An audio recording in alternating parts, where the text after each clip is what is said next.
Hi, how you doing, and welcome back to a video on the channel. What we have for you today is our updated FPL draft. We had our initial first draft a couple of videos ago, and what we've done is we've gone away, thought about it a bit more, made a few key changes. The main one being is that we've no longer got Haaland in our lineup, and we've managed to spread those funds elsewhere in the hope of recreating someone like Haaland's points and value elsewhere. If you are new to the channel, please do like and subscribe. The support has always been awesome, and it's so appreciated, especially as we are a small channel trying to grow, especially this season as we begin our FPL journey. So let's take a look at the team.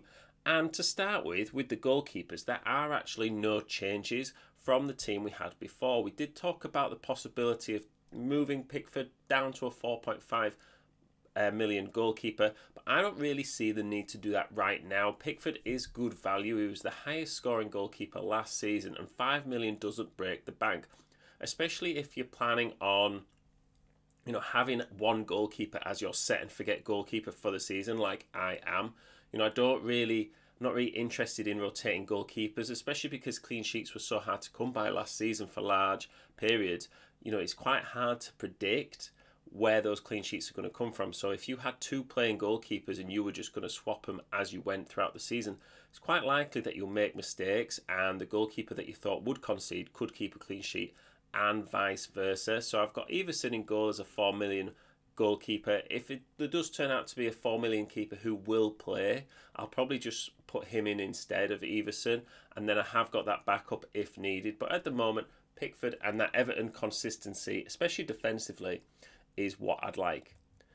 Same as in defence, really, in the fact that there's no changes as it stands. If I was going to take out somebody, it probably would be Saliba, just because of that lack of attacking threat that he has. You do balance that out because he is the most dead set Arsenal defender that you can find, but that 6 million price tag is a little bit steep for someone who doesn't offer too much attacking threat.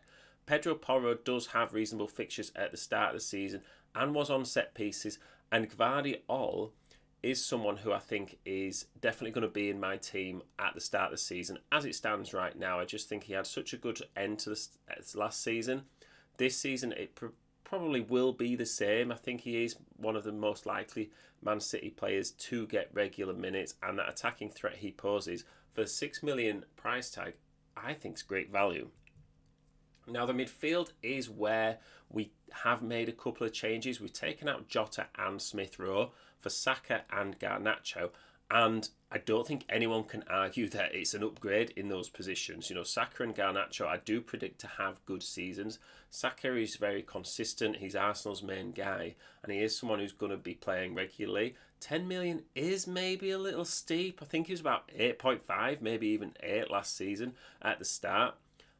A 1.5 million increase from that is a big jump, but he is worth the money still, because you get that regularity of returns. You do need those players in your team who are going to provide consistent points when other players maybe miss the mark.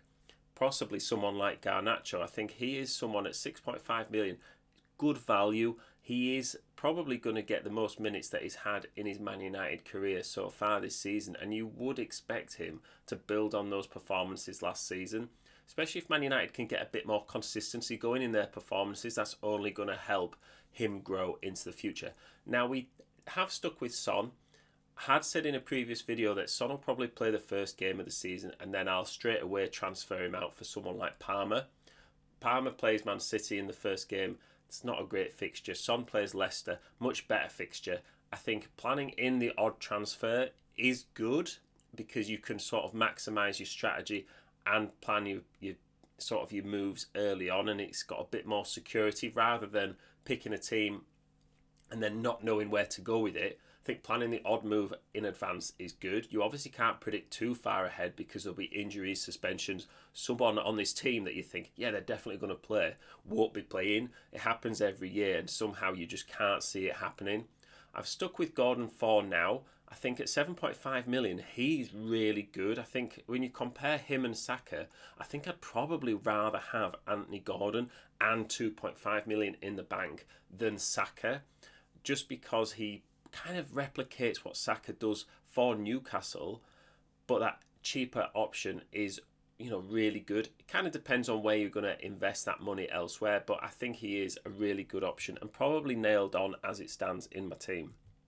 So up front is where we see more changes. Now, we talked about Alexander Isak being that dead set, striker. Him and Gvardiol, probably even Pickford, they are going to be in my lineup at the start of the season. I would say him and Gvardiol especially.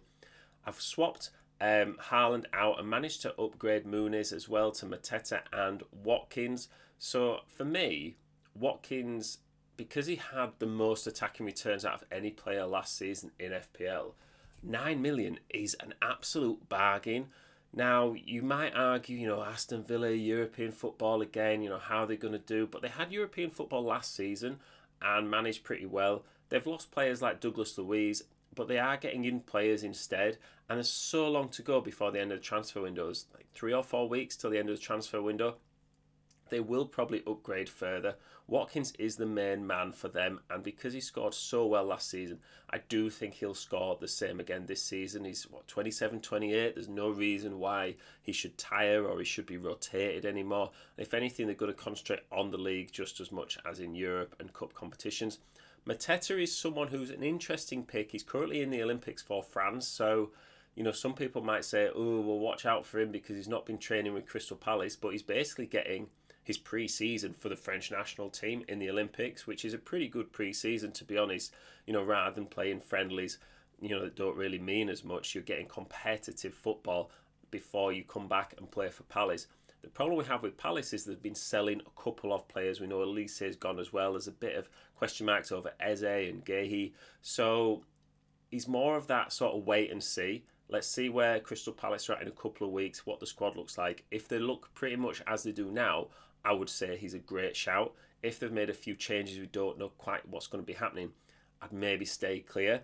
The bench has been strengthened a little bit. We've got Semenya in there for Bournemouth. He had a good spell of the season. He gets quite regular minutes, and he at 5.5 million, he's a good option.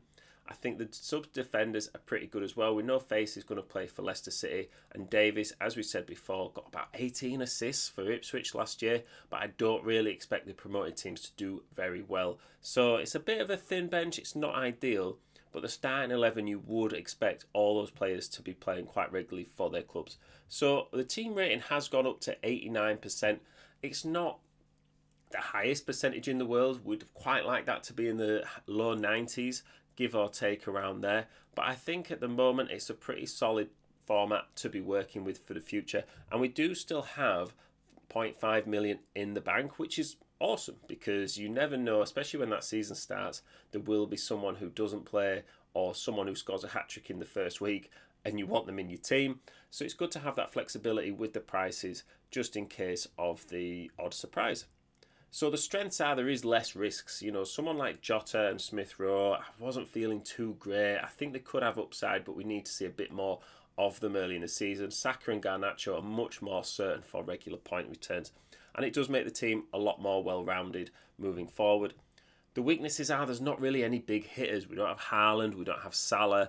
And yeah, you could sort of swap Son and Saka for someone more cheaper and then bring in Salah as well. But I don't really want that at the start of the season. Think putting all your eggs in one basket in your FPL team, yeah, it might pay off in the short term.